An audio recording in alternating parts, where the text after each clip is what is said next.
بسم اللہ الرحمن الرحیم۔ یا علی علیہ السلام مدد۔ سادات و مومنین، آپ کی خدمت میں حاضر خدمت ہوں اس لیے کہ قریب 10 فروری آ رہا ہے۔ یہ وہ دن ہے کہ جس دن سن 1984 10 فروری مقام دینہ ضلع جہلم بہت بڑا اجتماع کنونشن بلایا گیا اور پاکستان کی سرزمین پر شیعان حیدر کرار کا یہ عظیم ترین اجتماع تھا، اور اس کنونشن میں قائد ملت جعفریہ پاکستان آقا حامد علی موسوی کی قیادت کا باقاعدہ اعلان کیا گیا۔ اس کنونشن کی اہمیت اور حیثیت کے لیے اتنا ہی کافی ہے کہ اس بڑے بھرپور اجتماع کی قیادت اس وقت صدارت جو کر رہے تھے وہ عظیم خطیب آل محمد سید اظہر حسن زیدی صاحب تھے۔ تو میرا خیال میں کہ اس کے اجتماع کی اہمیت انہی کے الفاظ میں اگر بیان کی جائے تو بہت ہی خوب ہوگا۔ انہوں نے ارشاد فرمایا تھا کہ آج اظہر حسن زیدی برِ صغیر کے سب سے بڑے اجتماع سے مخاطب ہے۔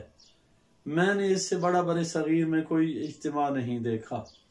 حالانکہ آپ لوگ جانتے ہیں جو بزرگ حضرات ہیں کہ وہ عظیم ایسے خطیب تھے کہ جن کے وجود کی وجہ سے، نام اور اعلان کی وجہ سے بہت بڑے بڑے اجتماعات انڈیا اور پاکستان یعنی متحدہ ہند میں ہوئے، لیکن وہی ہستی کاری کے بہت بڑا اجتماع۔ تو میں تجدید عہد کے طور پہ آج آپ سے مخاطب ہوں۔ الحمدللہ ہم سن 1984 10 فروری سے لے کر آج تک اور انشاءاللہ زندگی کے آخری سانس تک یہ عہد کرتے ہیں کہ نہ ہم نے عقائد بدلے ہیں، نہ ہم نے اپنا قائد بدلا ہے۔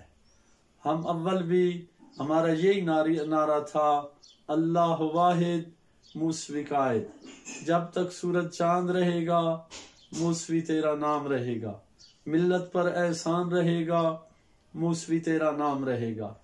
الحمدللہ ہمیں اس بات پر فخر ہے کہ آقا حامد علی موسوی جیسی بے داغ بے لوث قیادت ہمیں نصیب ہوئی۔ تو ہم 10 فروری کی مناسبت سے ملت جعفریہ کو مبارکباد پیش کرتے ہیں کہ آپ پر سایہ آقا حامد علی موسوی کا موجود ہے۔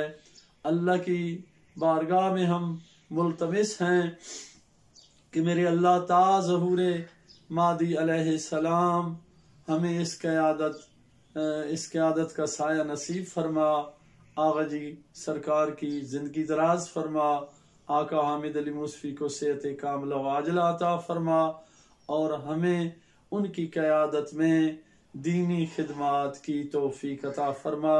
والسلام یا علی علیہ السلام مدد۔